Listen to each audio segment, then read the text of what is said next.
बिस्मिल्लाहिर्रहमानिर्रहीम अस्सलामुअलैकुम वरहमतुल्लाहि वबरकातुहू। दोस्तों कैसे हैं, क्या हाल है। उम्मीद करता हूं कि खैर वाफियत से होंगे।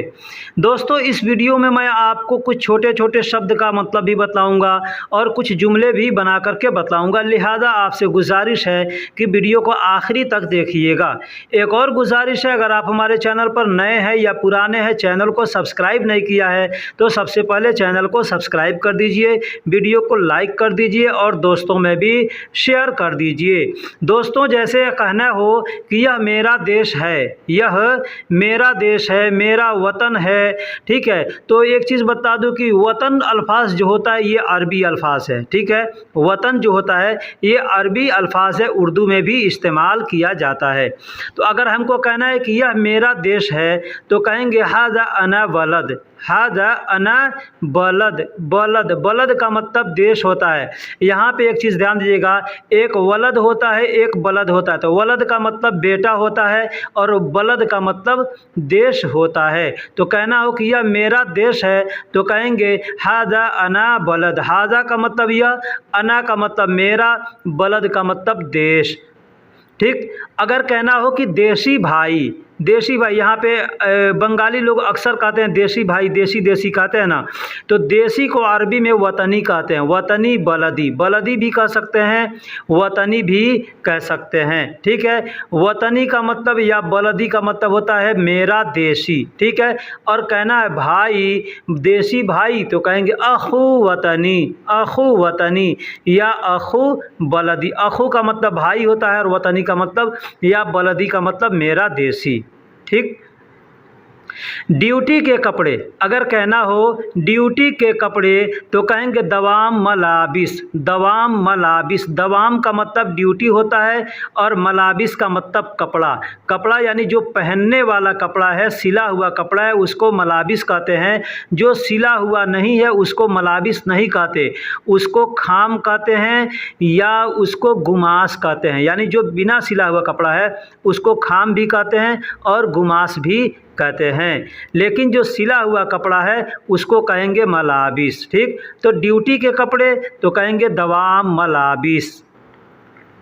आओ बाजू में बैठो, आओ बाजू में बैठो। हम अगर किसी को कहते हैं ना कि आओ बाजू में, मेरे बाजू में बैठो, तो कैसे बोलेंगे? कहेंगे ताल जंब गाद, ताल जंब गाद या ताल गद जंब। गद जंब भी कह सकते, गाद जंब भी कह सकते हैं या गद जंब भी कह सकते हैं। ताल का मतलब आओ, जंब का मतलब होता है बाजू में, ठीक है। गाद का मतलब होता है बैठना। तो बैठने को अगर कहेंगे किसी को बैठो तो कहेंगे गाद, या गद, गद भी बोल सकते, गद गद गद यानी बैठो बैठो, ठीक। या गाद गाद मतलब बैठो, ठीक। एक और अल्फाज है इजलिस, इजलिस का मतलब भी बैठना होता है, ठीक है। तो ताल जंब इजलिस भी कह सकते हैं या ताल जंब गाद भी बोल सकते हैं। दोस्तों अगर कहना हो कि सामने रुको, सामने रुको, ठीक है, या आगे रुको, तो हम अरबी में कहेंगे गिद्दाम वक़्फ़, गिद्दाम वक़्फ़। गिद्दाम का मतलब सामने या आगे, वक़्फ़ का मतलब रुकना होता है। अब यहाँ चीज़ बता दूँ कि जो स्टैंड होता है ना, टैक्सी स्टैंड, बस स्टैंड, उसको भी वक़्फ़ ही बोलते हैं। अब जो चीज़ का स्टैंड है उसको का नाम लेकर के बोल सकते हैं। जैसे टैक्सी स्टैंड है तो कहेंगे उजरा वक़्फ़, उजरा वक़्फ़। बस स्टैंड है तो कहेंगे हाफिला वक़्फ़, हाफिला वक़्फ़। यानी हाफिला का मतलब बस होता है और उजरा का मतलब टैक्सी होता है, ठीक है। तो टैक्सी स्टैंड है तो कहेंगे उजरा वक़्फ़ और बस स्टैंड है तो कहेंगे हाफिला वक़्फ़, ठीक। वक़्फ़ का मतलब खड़ा होना भी होता है, ठीक है, खड़ा होना भी होता है। तो अगर किसी को कहेंगे रुको या खड़ा रहो तो कहेंगे वक़्फ़, ठीक। गिद्दाम वक़्फ़ यानी आगे रुको। अब वही कहना है पीछे रुको तो कहेंगे वारा वक़्फ़, वारा वक़्फ़ यानी पीछे रुको। वारा का मतलब पीछे होता है और गिद्दाम का मतलब आगे होता है, सामने होता है। पीछे को अरबी में खल्फ भी बोलते हैं, खल्फ का मतलब भी पीछे होता है। जैसे कहना हो पीछे जाओ, पीछे जाओ तो कहेंगे रोहवारा, रोहवारा। रोह का मतलब जाओ और वारा का मतलब पीछे, ठीक। या दूसरे तरीके से भी बोल सकते हैं रोह खल्फ, रोह खल्फ यानी पीछे जाओ। रोह का मतलब जाओ और खल्फ का मतलब पीछे होता है। पीछे जाओ तो कहेंगे रोह वरा, रोह वरा यानी पीछे जाओ, रोह खल्फ यानी पीछे जाओ। ठीक।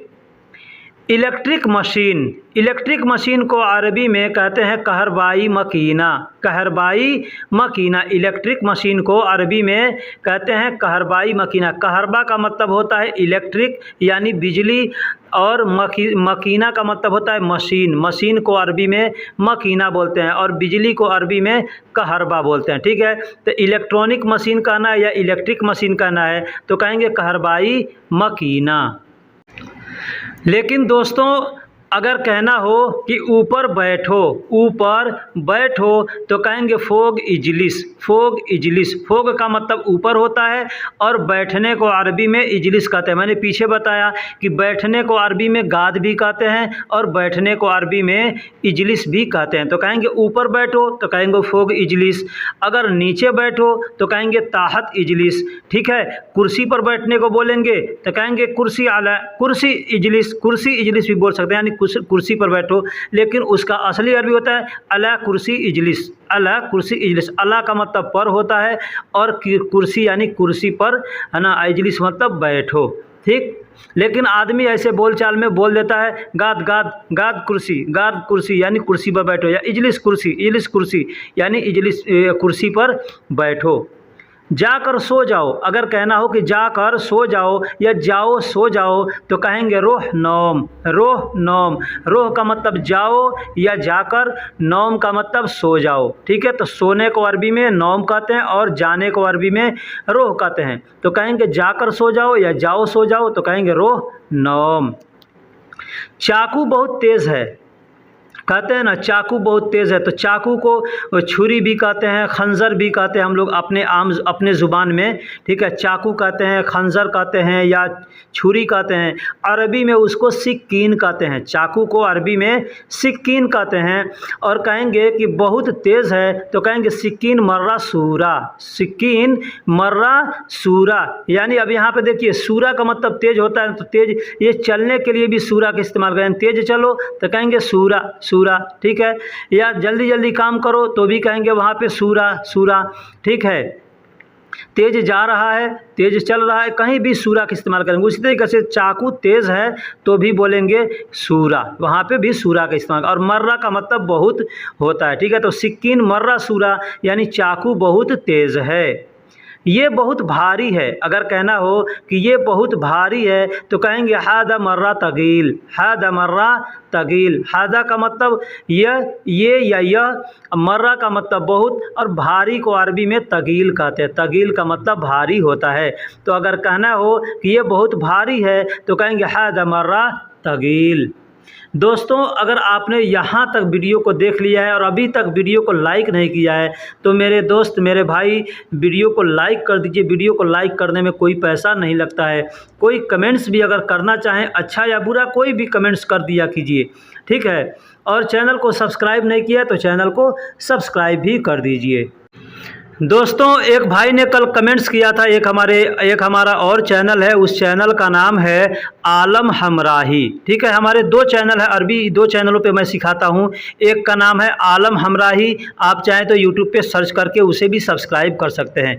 और दूसरा जिस चैनल पर आप वीडियो देख रहे हैं, इस चैनल का नाम है आलम हमराही का अरबी क्लास। तो मैं आपसे रिक्वेस्ट करता हूँ, अगर यहाँ पे सब्सक्राइब किए हैं और उसको नहीं किया तो उसको भी कीजिएगा, क्योंकि उस पर भी मैं वीडियो अपलोड करता हूँ, उसका अलग वीडियो अपलोड करता हूँ, इस पर मैं अलग वीडियो अपलोड करता हूँ। ठीक है। तो मैं आपसे रिक्वेस्ट करता हूँ कि उस वीडियो पर भी बहुत से कम 400-500 वीडियो हैं। आप अगर उस चैनल को सब्सक्राइब करते हैं तो वहाँ पर भी आपको सीखने को बहुत कुछ मिलेगा। ठीक है। इसलिए मैं आपसे कहता हूँ कि उस चैनल को भी सब्सक्राइब कीजिए। उन्होंने हमें एक भाई उस चैनल पर उसने मतलब लिखा था कि चुगली करने को अरबी में क्या कहते हैं। ठीक है। चुगली को अरबी में क्या कहते हैं, यानी उन्होंने लिखा था चुगलखोर को अरबी में क्या कहते हैं। ठीक है। तो चुगलखोर को अरबी मान लीजिए चुगली कहते हैं ना, चुगली करना यानी किसी के बात को इधर से उधर करना, किसी का झगड़ा लगाना, किसी के पीठ पीछे बुराई करना, उसको अरबी में चुगली, उसको हम लोग चुगली कहते हैं। अरबी में उसको गीबा कहते हैं, गीबा। आपने हिंदी उर्दू में सुना होगा गीबत, गीबत की किसी का गीबत ना किया करो कहते हैं ना, तो वही अल्फाज है गीबत। अरबी में गीबह कहते हैं और उर्दू में गीबत कहते हैं। तो अगर कहना हो कि चुगली ना करो, तुम चुगली ना करो, तो कहेंगे लत सवी गीबह, लत सवी गीबा। अब इसमें देखिए लत सवी में 3 अल्फाज हैं, 3 अल्फाज अगर ध्यान से देखेंगे ना तो इसके अंदर 3 अल्फाज है। एक ला है, एक ला का मतलब नहीं या ना, तो यानी तुम, तो का मतलब होता है इंत, ठीक है। अगर किसी भी अल्फाज के शुरू में आप तो का इस्तेमाल करते हैं तो उसका मतलब होता है इंत, ठीक है। तो एक इंत हो गया, दूसरा सवी, तो लत सवी या लत सवी ऐसे भी बोल सकते हैं। झटके के साथ कहेंगे लत सवी गीबा, लत सवी गीबा। लत सवी यानी तुम ना करो, तुम ना करो, गीबा यानी चुगली, ठीक है। तो गीबा भी बोल सकते हैं या गीबत भी बोल सकते हैं। वैसे लिखने के लिए अरबी में जब लिखते हैं तो गीबत लिखते हैं, गीबा लिखते हैं, गैन या बा और एक हा होता है, हा के ऊपर 2 नुक्ता होता है यानी वो ता होता है, ठीक है। तो गीबत भी बोल सकते हैं या गीबा भी बोल सकते हैं। मुझे तकलीफ़ है, अगर कहना हो कि मुझे तकलीफ़ है तो अरबी में भी तकलीफ़ ही बोला जाता है, तकलीफ़ को तकलीफ़ ही बोला जाता है। तो कहेंगे फ़ी अना तकलीफ़, फ़ी अना तकलीफ़ यानी मुझे तकलीफ़ है, मुझे तकलीफ़ है। आदमी कहता है ना मेरे दिल में बहुत तकलीफ़ है इस बात का, आदमी कहता है ना, तो यहाँ पे हम कह सकते हैं फ़ी अना क़ल्ब वाजिद तकलीफ़, फ़ी अना क़ल्ब वाजिद तकलीफ़ यानी मेरे दिल में बहुत तकलीफ़ है, इस तरीके से बोल सकते हैं। चलो बागीचे में चलें, चलो बागीचे में चलें। अगर कहना हो किसी से कि चलो बागीचे में चलें तो कहेंगे यल्ला फ़ी हदीका, यल्ला फ़ी हदीका। यल्ला का मतलब चलो, ठीक है। फ़ी का मतलब है भी होता है और में भी होता है, ये चीज़ ध्यान दीजिएगा कि कहीं पे फ़ी का मतलब है भी होता है, जैसे मैंने पीछे बताया कि मुझे तकलीफ़ है तो कहेंगे फ़ी अना तकलीफ़ यानी यहाँ पे फ़ी का मतलब है। और यहाँ पे चलो बागीचे में चलें तो भी यहाँ पे फ़ी का इस्तेमाल करेंगे, तो यहाँ पे फ़ी का मतलब में होगा। तो यल्ला फ़ी हदीका यानी चलो बागीचे में चलें। हदीका गार्डन को, पार्क को, और बागीचे को हदीका कहते हैं। जंगल भी है अगर ना तो जंगल को भी अरबी में हदीका ही बोलते हैं, क्योंकि वहाँ पे भी पेड़ पौधे होते हैं, वो भी गार्डन के तरीके से होता है, ठीक है। तो कह सकते हैं यल्ला फ़ी हदीका। साथ साथ चलेंगे, अगर कहना हो कि साथ साथ चलेंगे तो कहेंगे सवा सवा यमसी, सवा सवा यमसी। सवा सवा मतलब साथ साथ, यमसी का मतलब चलेंगे, ठीक है। वही अगर कई आदमी है तो कहना हो कि हम साथ साथ चलेंगे तो कहेंगे सवा सवा यमसीना, सवा सवा यमसीना। सवा सवा का मतलब साथ साथ और यमसी का मतलब चलेंगे, और उसमें जब हम ना का इस्तेमाल कर देंगे ना, यमसी ना, तो मतलब ना का मतलब हो गया हम, ठीक है। ना का मतलब जैसे कहते हैं नहना, नहना का मतलब हम होता है, तो वही वहाँ पे शॉर्टकट इस्तेमाल किया जाता है। बहुत से अरबी के अल्फाज हैं जहाँ पे शॉर्टकट का भी इस्तेमाल किया जाता है, ठीक है। तो ये शॉर्टकट के जो अल्फाज हैं वो अगर आप सीखेंगे तो आपको फ़ायदा होगा। इंशाअल्लाह मैं इस पर एक आगे वीडियो बनाऊंगा जिसमें सिर्फ ये शॉर्टकट वाले अल्फाज दूंगा, जुमले के साथ आपको बतलाऊंगा, ठीक है। और अलग अलग लिख के बताऊंगा कि इस अल्फाज को शुरू में लगाएंगे तो इसका मतलब क्या होगा और आखिर में लगाएंगे तो इसका मतलब क्या होगा, ठीक है। तो कहेंगे सवा सवा यमसी तो साथ साथ चलेंगे, कहना हम साथ साथ चलेंगे तो कहेंगे सवा सवा यमसीना। दोस्तों अगर कहना हो कि लेकिन तुम कैसे हो, लेकिन तुम कैसे, अब लेकिन को अगर हम हटा देते हैं और ऐसे बोलते हैं ना किसी से कि तुम कैसे हो, किसी से हाल चाल पूछते हैं तुम कैसे हो, क्या कहते हैं, कैफ हालिक कहते हैं ना, कैफ हालिक यानी कैफ हाल भी कहते हैं। या अब कहना हो तुम कैसे हो तो कहेंगे इन तकैफ, इन तकैफ, इन तकैफ मतलब तुम कैसे, इन तक का मतलब तुम, कैफ का मतलब कैसे। और वही कहना है कि कैसे हाल हैं या कैसे हो, तुम्हारे हाल कैसे, तो कैफ हालिक भी कह सकते हैं। कैफ हालिक कहेंगे तो तुम्हारे हाल कैसे हैं, और इन तकैफ कहेंगे तो तुम कैसे हो। लेकिन अगर कह लो लेकिन तुम कैसे हो, जैसे कोई हमसे हमारा हाल चाल पूछ लिया, ठीक है, अपने बारे में हमने बता दिया तो हम कहते हैं लेकिन तुम कैसे हो बताओ, तो आदमी क्या कहेगा लाकिन इन तकैफ, लाकिन इन तकैफ। लाकिन का मतलब मतलब लेकिन, और इंत का मतलब तुम, कैफ का मतलब कैसे हो। ठीक है, तो लाकिन इन तकफ यानी तुम कैसे हो। ठीक है, लेकिन अगर हमको कहना है कि हाल चाल पूछना है, लेकिन तुम्हारे हाल चाल कैसे हैं, तो कहेंगे लाकिन इन तकफ हालिक, लाकिन इन तकफ हालिक। दोस्तों, मैं किस किस तरीके से आदमी बात कर सकता है, मैं उन सारे बातों को वीडियो के अंदर समेट देता हूँ, ताकि आपको समझने में, सीखने में ज़्यादा फ़ायदा हो। अगर कहना है कि अम्मा अब्बा कैसे हैं, अम्मा अब्बा कैसे हैं, जैसे आप मस्जिद में यहाँ सऊदी अरब में जाते हैं ना, या कोई सऊदी, एक सऊदी दूसरे सऊदी से मिलता है तो क्या करते हैं, सलाम करते हैं, उसके बाद से हाथ पकड़ करके कैफ हालिक, इंत कैफ, इंत बाबा कैफ, इंत अक्कू कैफ, इंत बेत कैफ, इंत ममा कैफ, इंत बाबा कैफ, ऐसे लोग बोलते हैं। ठीक है, तो उसी तरीके से अगर आपको भी पूछना है कि आपके अम्मा कैसे हैं, आपके अब्बा कैसे हैं, तो क्या कहेंगे, कैफ ममा, कैफ बाबा, इस तरीके से आदमी पूछता है। ठीक है, तो अगर कहना अम्मा अब्बा कैसे हैं, तो कहेंगे कैफ मामा बाबा, या कैफ अब्बू, कैफ अब्बू भी कह सकते हैं, या कैफ उब उब का मतलब माँ होता है, उब का मतलब बाबा होता है, पिता होता है, बाप होता है। ठीक है, तो आम तौर पे यहाँ पे तो लोग उब नहीं बोलते हैं, लेकिन मामा बाबा बोलते हैं। सऊदी में मामा बाबा बोलते हैं। अब कफ़ील को भी लोग, बहुत से लोग हैं जो कि बाबा कहते हैं, तो बाबा और भी लोग हैं जो कि बाबा बाबा कह देते हैं। ठीक है, लेकिन कफ़ील का मतलब बाबा नहीं। बहुत से लोग जो नए आदमी हैं वो यही समझते हैं कफ़ील को बाबा ही बोलते हैं, लेकिन कफ़ील बाबा बोलने का एक यहाँ का रिवाज है, बाबा सबको बोल देते हैं। ठीक है, तो अगर कहना हो कि अम्मा अब्बा कैसे हैं, तो कहेंगे कैफ मामा बाबा। तुम यहाँ आओ, अगर कहना हो कि तुम यहाँ आओ, तो कहेंगे इन तताल हीना, इन तताल हीना, यानी तुम यहाँ आओ। इन का मतलब तुम, ताल का मतलब आओ, हीना का मतलब यहाँ। तुम सब वहाँ बैठो, अगर कहना हो कि तुम सब वहाँ बैठो, तो कहेंगे अंतुम गद हुनाक, अंतुम गद हुनाक। अब यहाँ पे देखिए, अंत का मतलब तुम होता है वही, लेकिन अगर हम अंतुम कहेंगे ना, तो अंतुम का मतलब हो गया तुम सब, यानी बहुत से लोग हैं, ये जमा हो गया। बहुत से लोगों को कहना है, एक आदमी को कहना है तो अंत कह सकते हैं या इंत कह सकते हैं, लेकिन बहुत से लोगों को कहना है तो कहेंगे अंतुम, अंतुम गद हुनाक, अंतुम गद हुनाक, यानी तुम सब यहाँ यहाँ या वहाँ बैठो। अंतुम का मतलब तुम सब हो गया, गद का मतलब बैठना, तो गद भी बोल सकते हैं या गाद भी बोल सकते हैं। हुनाक का मतलब वहाँ या यहाँ दोनों होता है। ठीक है, हिनाक हुनाक ऐसे आदमी बोलता है। ठीक है, अब यहाँ पे मैंने हुनाक लिखा है। ठीक है, तो हुनाक में भी अब हुना का मतलब वहाँ, हिना हुना दोनों बोलते हैं। ठीक है, यहाँ या इधर या उधर, और जो क इसमें इस्तेमाल किया आखिरी में, तो क का मतलब होता है तुम। ठीक है, तुम, तो चाहे तो हुनाक भी बोलेंगे या हुना भी बोल सकते हैं।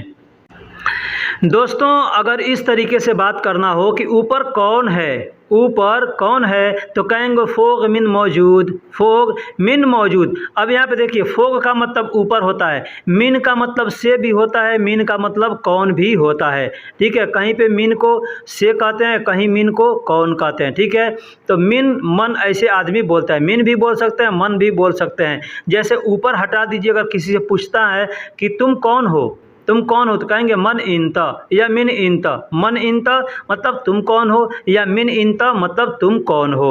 अब यहाँ पे कहना है कि ऊपर कौन है, तो कहेंगे फोग मिन मौजूद, फोग मिन मौजूद। फोग का मतलब ऊपर, मिन का मतलब कौन, मौजूद का मतलब ऊपर मौजूद है। ठीक है, तो इस तरीके से बोलेंगे।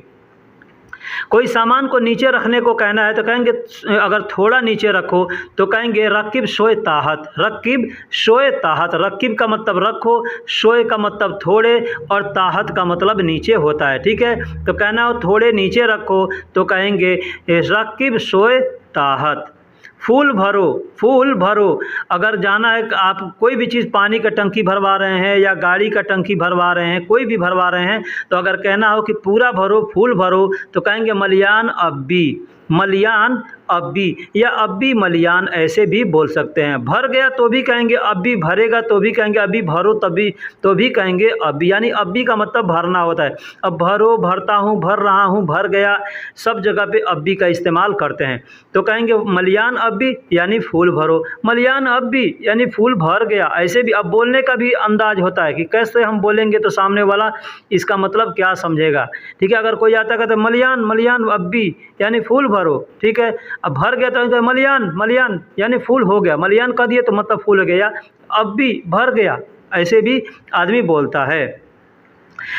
ओके मैं चलता हूँ, ओके, ओके आदमी कहता ना ओके मैं चलता हूँ, अच्छा मैं चलता हूँ, तो कहेंगे तय्यब अना यल्ला, तय्यब अना यल्ला। ओके मतलब अच्छा, ठीक है।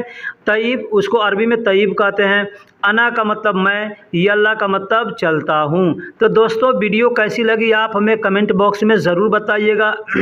वीडियो में अगर कुछ कमी रह गई है तो वो भी बताइएगा। आपके मन में अगर कोई अल्फाज है जिसका मतलब आप नहीं जानते हैं या जानते हैं लेकिन कहाँ कहाँ इस्तेमाल करना है, कैसे इस्तेमाल करना है, आपको इसकी समझ नहीं है, तो आप हमें कमेंट बॉक्स में लिखिए कि इसको आप अच्छे से समझा दीजिए।